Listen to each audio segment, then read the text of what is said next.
I don't know if anybody's seen the film I, Daniel Blake, which depicts, the misery that people with disabilities are experiencing with the benefit cuts and stuff.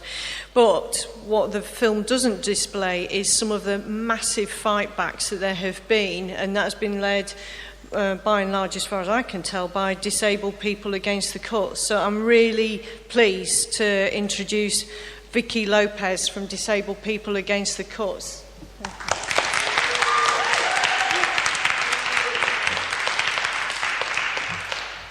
Hi, my name's Vicki. I'm a disability advocate. I also raise disability awareness in primary schools within the London Borough of Richmond. I also am a student myself and have complex disabilities, so therefore I have the experience of both sides of the fence, as you call it. Before I start, it is with a heavy heart just to inform yourselves that co-founder of DPAC, Debbie Jolly, has recently passed away, which is a huge loss to the DPAC family, their supporters and the disability community. She was a true friend and a fierce advocate for the human rights of disabled people, and she will be deeply missed, and I give my personal condolences to her friends and family. In 2012, a United Nations inquiry was initiated to investigate the treatment of disabled people in the UK. Debbie was one of the main people who fought for this. On Monday, the UK was the first state to be found guilty by the UN of the grave and systematic violations against disabled people due to austerity and the welfare reforms. In response, the Secretary of Work and Pensions, Damien Green, stated that at the heart of this report lies an outdated view of disability which is patronising and offensive and strongly refute its findings. I felt angry when I heard about this, and I found his response to be patronising. Yes, we agree, it's outdated, but there's many more cuts being implemented. Since the inquiry,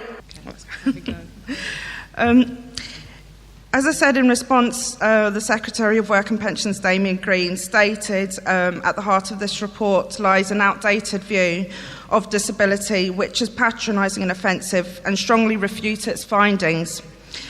I felt angry about this and found his response to be patronising as well. And yes, we agree it's outdated, but it's due to many more cuts being implemented. Since the inquiry, the government are introducing cuts to the ESA work-related benefit, introduction of universal credit, which will remove the severe disability premium and the disability element of working tax credit, and even reducing the disabled child addition by half. They have lowered the benefit caps, they've introduced the bedroom tax, and changed DLA to PIP. As a result of the latter change, the criteria for the mobility component, and due to this, tens of thousands of people have already lost their mobility vehicles and their hired wheelchairs, and it's caused people to become housebound and bedbound, which I think is horrendous. Last year, the Independent Living Fund was also removed, which meant the amount of care that's currently offered has hugely decreased. Following a Freedom of Information Act request, it was found that within a year, 80% of local authorities in England had made even further cuts since ILF was removed.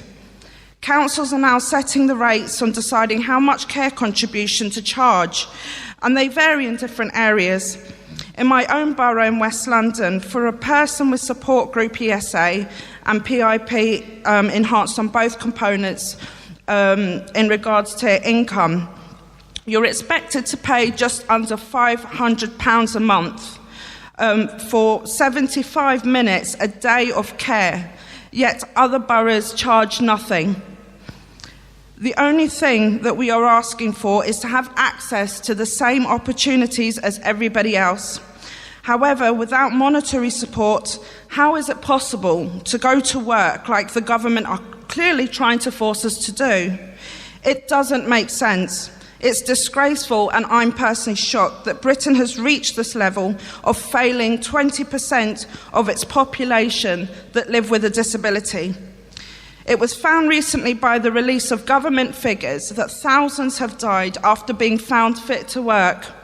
And recently, DPAC protested on Westminster Bridge in honour of those who had passed away. This is horrendous, and we cannot ignore this. We need to fight against what's happening, as one life is one too many.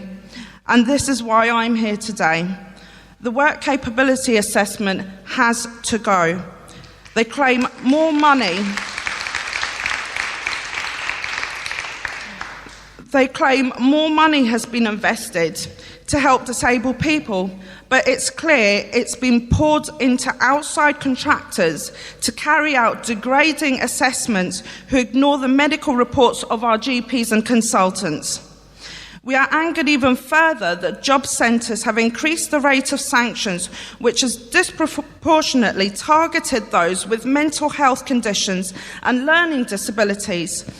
And the recent film, I, Daniel Blake, directed by Ken Loach, clearly shows the knock-on effect of what he stated as conscious cruelty. It's clear that as more sanctions are being enforced, the queues at food banks are becoming longer. We have had enough. We are sick and tired of being targeted and demonised by the Tories and the media. And it's clear they are hell-bent on privatisation and dismantling the welfare system altogether. In their eyes, disabled people are seen as weak and less likely to fight back.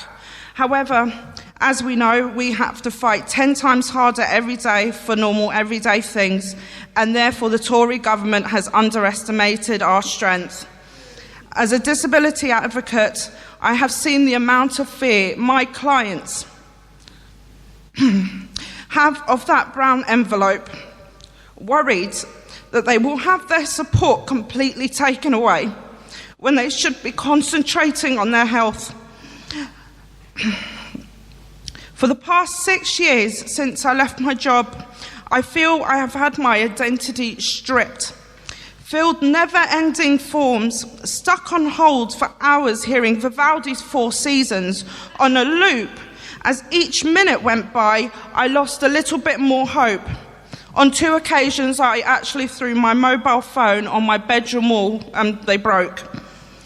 I simply became a statistic, unnamed and labelled by society as being lazy and sponging off working taxpayers. But today I truly feel that I no longer will allow that to happen anymore. In light of all of this, we have to be united and understand that although our journeys of struggle may be different, we all have in common one goal of fighting in solidarity against the same antagonist.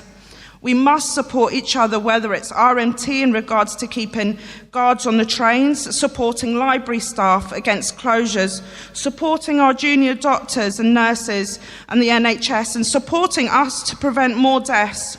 And if we keep doing this as a united resistance, eventually we can no longer be ignored. We are not a statistic, we are human beings. We will never stay silent, and I hope you will join us in making our voices heard, in merging together for a common cause. The last thing I want to leave you with is something a friend wrote after seeing I, Daniel Blake, that I feel will resonate with all of us. I challenge those who think the system is broken to consider that it isn't at all.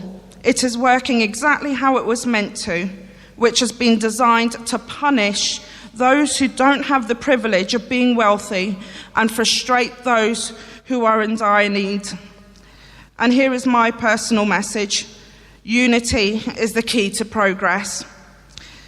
I just wanted to leave you with, if you are interested in supporting DPAC, invite everybody to join in our protest, which is on Wednesday, Wednesday 16th of November, next Wednesday, and that will be held at 5:30 at Old Palace Yard in the front of Houses of Parliament.